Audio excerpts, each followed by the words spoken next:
मुझे ये बताएं, सड़क के ज़रा इस तरह बिल्कुल आप कोने पे खड़े हैं और आपने ये जो स्टॉल लगाया हुआ है, तो आपको मतलब किसी किस्म का खुदा ना खासा देखिए मेन रोड है, हादसा की सूरत में भी कोई ना कोई आपको नुकसान हो सकता है, आपकी अपनी जान है, आपका सामान है पड़ा है, तो आपके साथ कभी ऐसा कुछ हुआ तो नहीं? वैसे अल्लाह का शुक्र हुआ तो नहीं, पर लेकिन हमें भी पता है हम लोग रोड के बीच बैठे हैं, बहुत एक रिस्की काम है। अब हम लोग चाहते हैं कि हमें कोई एक सही जगह मिल जाए, और वैसे ये समझ लें अब इस यहाँ भी कोई हम अपनी खुशी से नहीं बैठे हुए, हम भी यही चाहते हैं कोई अच्छी सी जगह हमें मिल जाए जहाँ हम। अच्छा ये बताएं कि यहाँ बैठने के आप किसी किस्म का कोई किराया दे रहे हैं और आपको ये जगह कौन दे रहा है, क्या कौन आपको इजाज़त देता है यहाँ बैठने की? जी वैसे तो देखें किराया तो हम यहाँ का भी देते हैं। अच्छा यहाँ का दे रहे हैं? जी यहाँ का। कितना दे रहे हैं, क्या हिसाब किताब है इधर का? जी यहाँ का कोई हिसाब नहीं है, बेहिसाब जो जितना मांगता है उनको देना पड़ता है, वरना तो भाई हमें ये यहाँ नहीं बैठना। अच्छा मतलब एक तरह से भत्ता चल रहा है कि जो जितना मांगे आपको देना पड़ा है, कोई फिक्स नहीं है कि जितना आपने महीने का या आपका 15 दिन का हिसाब है जो भी देना, अब आपको देना पड़ रहा है भत्ते का? जी एक को नहीं, ये समझ लें दो आ जाते हैं, कभी पुलिस वाले भी आ जाते हैं और कभी ये समझ लें टाउन वाले या कोई भी, और जो जितना मांगता है हमें उनको देना पड़ता है। मतलब आपका तो फिर एक तरह से भाई इतनी तो कमाई भी नहीं होती होगी जितना आपको देना पड़ रहा होगा, तो ये आपका गुजारा हो जाता है इसमें? बस एक मजबूरी है, करना पड़ रहा है, क्या करें। ऐसी बात है, मजबूरी के तहत इंसान यहाँ बैठता है। अच्छा आपने कभी कोशिश नहीं की कि यहाँ मुतल्लिका इदारों पे जाएं, लोगों को जाएं, काउंसलर साहब के पास चले जाएं, उनसे बात कर लें, अपने यहाँ पे आप लोग सारे ये गैदर होकर इतने बड़े आप लोगों जब सड़क के तरफ आप लोगों ने जो ठेले लगाए हुए हैं सब मिल मिलाकर जो है वो यहाँ पर MPA साहब के पास चले जाएँ, उनसे बात करें कि भाई कोई ऐसी हमें कोई ऐसी मार्केट बना के दे दी जाए जहाँ पर हम अपना ये कारोबार स्टार्ट कर सकें, सड़क से हट जाए, क्योंकि देखिए ट्रैफिक जाम बहुत होता है, शाम का टाइम है, दफ्तर से लोग अब वापस आ रहे हैं अपने घरों की तरफ, ट्रैफिक जाम होना शुरू हो गया है, तो ये सारी चीज़ें भी देखनी पड़ती है, इसमें कहीं ना कहीं आपका भी हिस्सा है कि आप इस ट्रैफिक जाम का हिस्सा बन रहे हैं। बिल्कुल चाहते तो हम भी यही है कि हमें कोई बेहतर जगह मिल जाए जहाँ पे हम अपना ये काम कर लें, पर ये समझ लें अगर हम लोग कोई भी आवाज़ उठाएगा तो फिर वही मसला है, हमारी कोई नहीं सुनता। अगर हम हमारा बोलना ना बोलना एक ही बराबर है, बोल भी लेंगे फिर भी कोई मसला नहीं है, क्योंकि कोई असर नहीं होता। अच्छा पुलिस वाले, आपने कहा कि पुलिस वाले भी हमसे पैसे ले जाते हैं, तो कितने ले जाते हैं, क्या रोज़ की बुनियाद पर लेके जाते हैं या फिर वीकली उस पर आते हैं? जी बस ये समझ लें, बस कुछ कह नहीं सकते, जब वो आ जाएं देना पड़ता है, जब मर्जी आ जाए उनको देना पड़ता है। और कितने लेके जाते हैं, कोई फिक्स है उनका या फिर उनका भी जितना दिल करता है ले जाते हैं? जी बस उनका भी बस जो जितना तो आपने जितना दिन में कमाया वो आपके आपसे पूछते हैं अब तक कितना कमाया, उस परसेंटेज के हिसाब से वो आपसे ले जाते हैं। अच्छा जी आपने 1000 कमाया तो लो जी 500 दे दो, 300 दे दो, ऐसे करके ले जाते हैं आपसे? जी बस इतना तो नहीं, लेकिन वो लेके जाते हैं। लेके जाते हैं यानी कि उन्होंने भी अपना राइट बनाया हुआ है, रखा हुआ है कि जी हमारा हिस्सा भी है इसमें।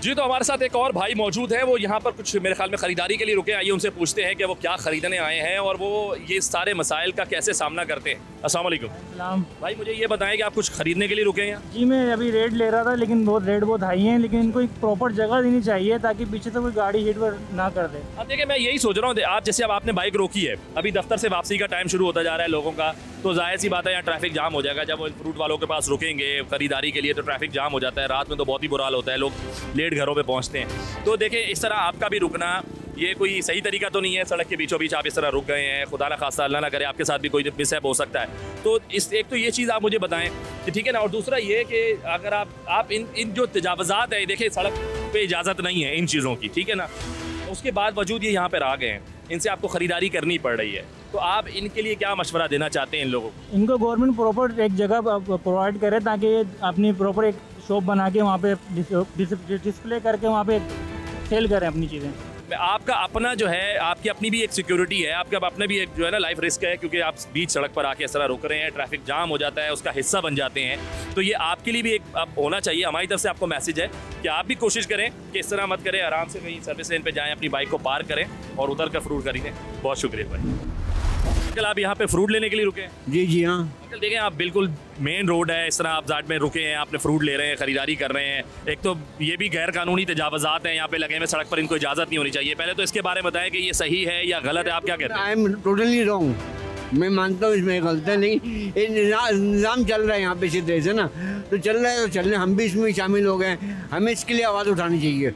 सबको ये नसीहत कहूँगा और कहूँगा कि इस पे हम फॉलो किया जाए और इस पे मतलब ये बिला वजह हम लोग रुक के ना रुके और बल्कि यहाँ पे साइड पे गाड़ी खड़ी करें, जो जगह है गाड़ी के लिए वहाँ खड़ी करें। और इनको भी तंबीह किया जाए, गवर्नमेंट से रिक्वेस्ट है कि इसके लिए कुछ इंतज़ाम करें पटियाले वालों के लिए, क्योंकि इनकी फैमिली है, इनको भी कमाना है ना। तो इनके लिए कोई प्रॉपर जगह इंतज़ाम करें ताकि ये लोग भी अपने बच्चों को पेट पाल सकें। बिल्कुल, आप बहुत अच्छी बात की है कि इनके लिए भी कोई ना कोई ऐसा इंतजाम करें कि ये अपने बच्चों का पेट पाल सके। लेकिन आपको क्या लगता है कि इन तजावुज़ात से छुटकारा कैसे हासिल किया जा सकता है? यह जो निज़ाम चल रहा है इस टाइम ना, जो हकीकत है वो छुटकारा वाला नहीं है। ये तो खुद कह रहे हैं कि हम भत्ता देकर बैठते हैं, यहाँ से हमसे पुलिस भी ले जाती है, हमसे और बहुत सारे टाउन वाले भी ले जाते हैं। सब ये सब मिले हुए हैं लोग हकीकत में, और ये लोग नहीं कर सकते। लोग छुटकारा पाना नामुमकिन है। कराची के अंदर कोई फैसिलिटी नहीं है इस टाइम, खासकर इन लोगों के लिए भी, हम लोगों के लिए भी कोई फैसिलिटी नहीं है।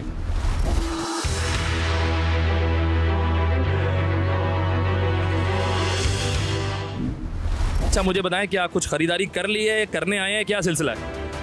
सेब के ऊपर कलर सही नहीं करा हुआ, मेरे को बारे में नहीं आ रहा। कलर थोड़ा तेज़ करते ज़्यादा होता तो लाल होता, लाल नहीं है। मतलब आदी हो गए हैं केमिकल वाला खाने वाले आप, है ना? तो पाकिस्तान में रहना तो केमिकल वाला खाना तो खाना है ना। जरूरी सी बात, सही बात है, सब यही मिल रहा है। हमने केमिकल खाया तभी तो हमने कोरोना से लड़ा है। ये बात भी सही है, हमारी जो है इम्यून सिस्टम जो है वो इसी तरह स्ट्रॉन्ग हुआ है। अच्छा, ये मुझे बताएं कि आप देखें इस वक्त जो है ना बड़े एक तरह से गैर कानूनी तरीके से खड़े हुए खुद भी, क्योंकि ये तजावुज़ात तो हैं गैर कानूनी, सड़क के अतराफ में लगाए हुए हैं, और अतराफ भी नहीं है बोलते, तकरीबन सेंटर ही हो गया है ये, बिल्कुल आ गया है। देखें आधी ज़्यादा सड़क इन्होंने कवर कर ली है। फिर उसके बाद आप जैसे रुके हैं, खुदा ना खासा अल्लाह ना करे आपके साथ पीछे से कोई हिट कर दे, कुछ भी हो जाए तो हाँ बिल्कुल ऐसा ही है। डाले वाले के तो केस भी नहीं लड़ सकता मैं। हाँ, वो उड़ा दे मुझे, बिल्कुल गलत तो नहीं है। ये लोग भी बेचारे अपनी रोजी रोटी कर रहे हैं, लेकिन मेरे हिसाब से देखा जाए ना तो इनको जो स्पीकर लगाए हैं उन्होंने बहुत हेवी ना, उससे बड़ा ट्रैफिक मुतासिर होता है। आप मगरिब की नमाज़ के बाद यहाँ आए तो आपको समझ में नहीं आएगा आपकी वाइफ क्या बोल रही है पीछे। आपकी वाइफ को और आपका फड्डा हो जाएगा 10 रुपये के 12 के लिए, 30 रुपये के 12 के लिए, वो ये बोल रहा है, वो ये बोल रहा है। तो मेरी आला काम से गुजारिश है कि भाई इनको इनका रोजी रोज़गार करने दो, लेकिन आप ये नोटिफिकेशन जारी करें तो क्या पाकिस्तान में रहना है तो टैक्स तो देना है, ठीक है ना। ये भी टैक्स पे कर रहे होंगे, कहीं ना कहीं पे कर रहे होंगे। ये भत्ता तो दे रहे हैं, इन्होंने खुद कहा कि हम भत्ते की जरूरत में दे रहे हैं। भत्ते की उसमें के लिए टैक्स में, उसमें टैक्स ये पे कर रहे हैं बेचारे, ये बैठे में अपने टैक्स दे रहे हैं। लेकिन मेरी अलग कौन सी गुजारिश है कि भाई या तो इनको थोड़ा सा पीछे किया जाए, ठीक है। अगर पीछे करते हैं आप, साथ में एक मेहरबानी और करें, अगर आप मतलब जो भी आपने टैक्स रखा हुआ है, भाई फी ठेला इतना देगा उतना देगा, जिसका लाउड स्पीकर जितना बड़ा होगा और जितना तेज चलेगा उससे आप उतने ज़्यादा चार्जेस लेंगे, ये मेरी रिक्वेस्ट है। चलो ठीक है, ये तो एक आपने अच्छा बता दिया कि भाई इनके साथ ऐसा भी होना चाहिए। लेकिन देखिए, मैं जो पूछना चाह रहा हूँ वो ये है कि ये गैर कानूनी तजावुज़ात हैं। आपने कहा कि इनको काम करने दे, अच्छी बात है, क्योंकि ज़ाहिर सी बात है उनका वो रोज़गार लगा हुआ है। लेकिन ये गलत तरीका है, इसको सही तरीका क्या? हल बता रहा हूँ ना मैं, इसका हल ये है कि अल्लाह न करे मेरे मुंह में खाक होगा ये, किसी दिन कोई वीगो डाला वाला या डंपर वाला आएगा, सुड़ुम करके सबको लेके जाएगा, फिर 1 साल तक के बंद होगा, उसके बाद फिर लग जाएगा। हाँ, तजावुज़ात के खिलाफ तो ऑपरेशन भी होते हैं, लेकिन कुछ दिनों बाद फिर लग जाते हैं। लेकिन अल्लाह ना करे जो आप बात करें कि ऐसा ना हो, इन लोगों के साथ जाने हैं, चीज़ें हैं। मेरे मुंह में खाक, मैंने ये भी बोला। लेकिन देखें, वो कहते हैं एक कहावत है कि आप क्या रोना के चुड़ियाँ चुग गई खेत, ठीक है। ये वो वाली कहावत है, जब तक यहाँ कोई इंसिडेंट या कोई अल्लाह ना करे कोई एक्सीडेंट इस किस्म का नहीं होगा, ये ऐसे ही चलता रहेगा। फुटपाथ से कितना दूर है ये लोग? यही मैं बात कर रहा हूँ कि फुटपाथ पर भी नहीं है, ये बहुत दूर है। तो अलाउ दिया ही नहीं गया है रोड पे खड़ा होना, ये तो जबरदस्ती खड़े हो रहे हैं। ये नाले और ये सारे फुल हुए हैं, ये सब आप रोजाना देख रहे हो ये मामलात है। अभी जैसे बरसात के दिन होते हैं यहाँ पे, फिर या नॉर्मल दिनों में सेवरेज का अगर पानी आ जाता है सड़क पर, और ज़्यादा कीचड़ हो जाता है, गंदगी हो जाती है, उसकी वजह से ये और आगे आ जाते हैं, तो सड़क तो खत्म हो गई ना इन पर। सड़क खत्म हो गई, क्योंकि वो पुलिस वाले आते हैं, वो आते हैं, वो पैसे लेके चले जाते हैं, समझे ना। फिर वो कोई बड़ा अच्छा इंसान आता है तो उसको देख के ये लोग साइड में हो जाते हैं, फिर वो चले जाते हैं और फिर ये दोबारा खड़े हो जाते हैं। तो इनसे हिदायत ये है कि ठेले वालों ने एक जगह इनको ऐसी दे दी जाए कि फुटपाथ से देखें कितनी दूर है, फुटपाथ वो है और ये रोड है, अब इंसान चलेगा कैसे? इन्हें बिल्कुल मुख्तिस करना चाहिए, कहीं ना कहीं इन्हें फिक्स कर देना चाहिए, ताकि बिल्कुल आधा फिर से बिल्कुल बाहर निकला हुआ है, बहुत ज्यादा बाहर है। अच्छा खासा हमारा कैमरामैन बाकायदा तौर पे ये दिखा सकेगा ये कितने बाहर है कि ये फुटपाथ से कितना दूर है ये, ठीक है ना। और ये जान का भी खतरा है इसके अंदर, ये इतना रोड घेरी है, गाड़ी कहाँ तक छुपक के चल रही है, गाड़ी खुल के नहीं चल पा रही है। अल्लाह ना करे कोई ब्रेक फेल हो जाए या कोई मसला हो जाए तो ठेले के अंदर घुसेगा, जो 60 वाला है वो भी घुसेगा, समझे ना। इससे है ना जान को भी वो नुकसान है। तो गुजारिश ये है कि गवर्नमेंट से कि इन ठेले वालों के लिए कोई मुख्तलिफ जगह दी जाए इनको, कि ये अपनी रोज़गार रोजी कमा सकें। असल में इनकी भी गलती नहीं है ना, अगर ये बंद कर दें भत्ता लेना तो ये गाड़ियाँ खुद ब खुद साइड में हो जाएंगी। अब वो गाड़ी आती है, पैसे लेके आती है, ये लोग खड़े। अब यहाँ एक गाड़ी थोड़ी, कितनी गाड़ियाँ आती है भाई? 4 गाड़ियाँ 4 गाड़ियाँ आती है, बताओ। अगर एक एक गाड़ी से 50 भी लिए तो 200 रुपये चलेगा। भत्ता बंद हो जाए, ये गाड़ियाँ खुद ब खुद पीछे हटेंगी, गाड़ियाँ आए और गाड़ियाँ हटवा दें। अफसर भी कहते हैं पुलिस के कि बच्चों के लिए फ्रूट दो हमारे को। जब वो फ्रूट भी मांग के जाते फ्रूट भी बोलते हैं और सफाई भी आते हैं। जो कम ग्रेड वाले, बड़े ग्रेड वाले, वो भी कहते हैं बच्चों के लिए दो। वो वैसे भी खा रहे हैं, नीचे से भी खा रहे हैं, ऊपर से भी खा रहे हैं। मतलब हर जगह से जो है ना उनको वो फ्री में चाहिए चीजें, पैसे नहीं दे रहे। घर तनख्वाह खर्च नहीं हो, तनख्वाह खर्च नहीं हो हमारी, बस वो मौज मस्ती भी कर रहे हैं उनकी, यस। बाकी आवाम जो बेचारी पिस रही है। अरे ये गरीब है लोग, इनके घरों में रोटी भी नहीं होती ठेले वालों के। ये तो अपने मजबूरी लगा के रोड पे बैठे हुए हैं।